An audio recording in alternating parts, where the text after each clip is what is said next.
گروپی کۆمۆنیستی ئێران بۆ پەیوەستبوون بە مانگرتنی گشتی ڕۆژی چوارشەممە 30 مانگی سەرماوەز خەڵکی تێکۆشەر و شۆڕژگەر بزوستنەوەی شۆڕژگەرانەی ژن ژیان و ئازادی لە ماوەی 90 ڕۆژ بەردەوامبوونیدا بووەتە کابوسێک بۆ حکوومەتی ئیسلامی و کاربەدەستانی کابوسێک کە زەنگی کۆتایی حکوومەتی جەهل و جەنایەتی لێداوە لەلایەکی دیکەوە بۆ خەڵکی شۆڕژگێری و تینووی ئازادی ڕەفاه و یەکسانی هیوا و متمانە بەخۆییەکەکە هەموو دیوار و بربەستەکانی سەرکورد ترساندن و حکوومەتی پۆلیسی تێپەڕاندووە و پایەکانی حکوومەتی جەلادزان و ئینسان کوژانی هەژاندووە.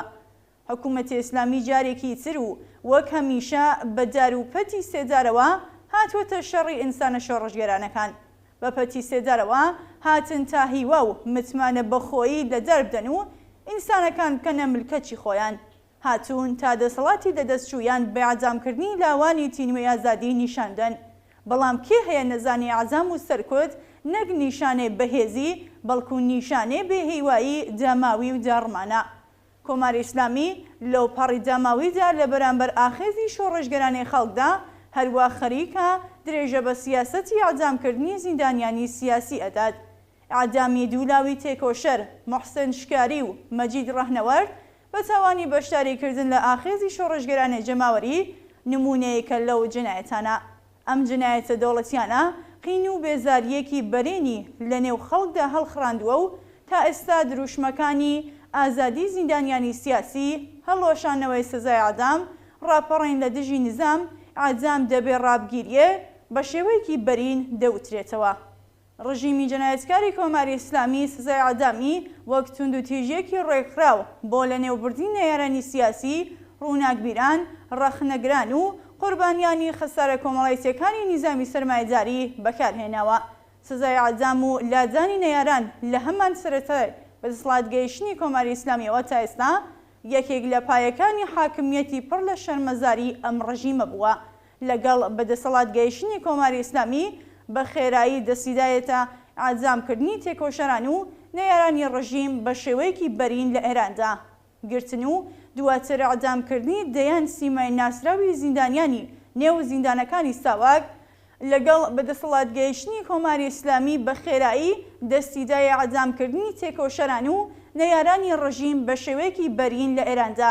گرتن و دواتر ئەعدامکردنی دەیان سیمای ناسراوی زیندانی نێو زیندانەکانی ساواک کە لەگەڵ قیام و ڕاپەڕینی خەڵکدا ئازادکرابوون لە بەهاری ساڵی 1358ەوە دەستی پێکرد.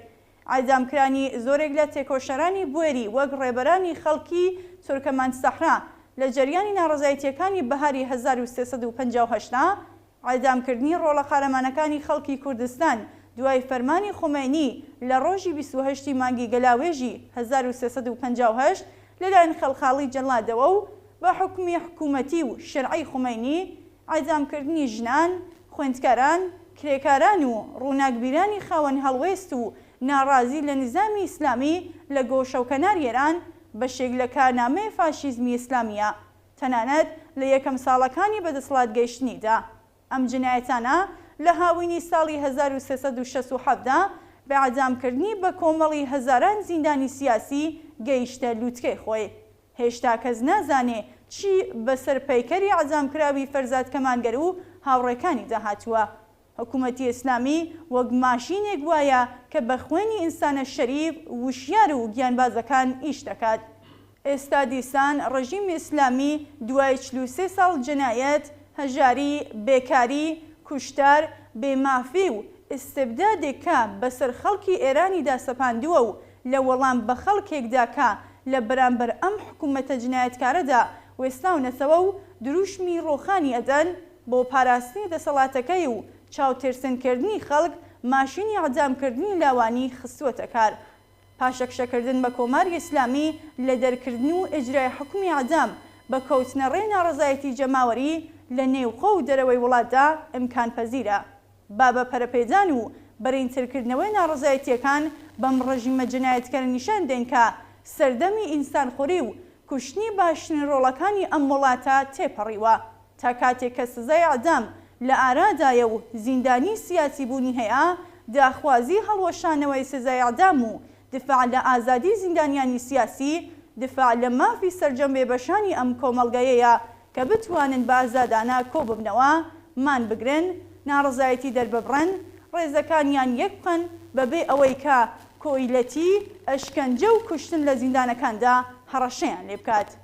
ئێمە پشتیوانی لە هەموو ئەو ناڕزایەتی شەوان ڕۆژانە دەکەین کە ئێستا لە سەرتاسەری ئێران بۆ ڕاگرتن و هەڵوەشانەوەی سزای ئەعدام و ئازادی زیندانیانی سیاسی لەلایەن ژنان، خوێندکاران، قوتابیان، لاوان، هونەرمەندان، کرێکاران و زەحمەتکێشان و سەرجەم خەڵکی ئازادی خوازی ئێرانەوە لە ئارادایە و بەتوندی لە هەر ڕێگەیەکەوە ئیمکانی هەبێت دەچینە پشت سەرجەم ئەو ئیبتیکارانەی هەڵسوڕاوان و ڕێکخراوەکانی نێوخۆ و دەرەوەی وڵات بۆ پەرەدان بەم ناڕزایەتیە گرتوویانەتە بەر.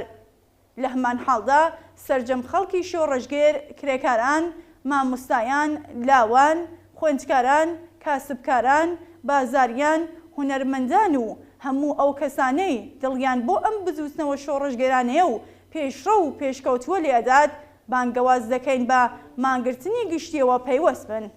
ڕۆژی چوارشەممە مانگی سەرماوەز کەینەشانەوەی هاوپشتی و یەکیەتی و بەکردەوە لە بەرامبەر یەکێک لە خوێن ڕێژترین حکوومەتەکانی سەردەم. وەرن ڕۆژی مانگی سەرماوەز و شەوی یەلدا ئەم درێژترین شەوی ساڵە و ئەم سونەتە باستانیا کەینە شەوی وەبیرهێنانەوەی یادی گیان بەخسکردوانی بزوتنەوەی شۆڕەژگەرانە، شەوی خەبات و تێکۆشان لە پێناو ئازادی زیندانیانی سیاسی و هەڵۆشانەوەی سزای ئەعدام.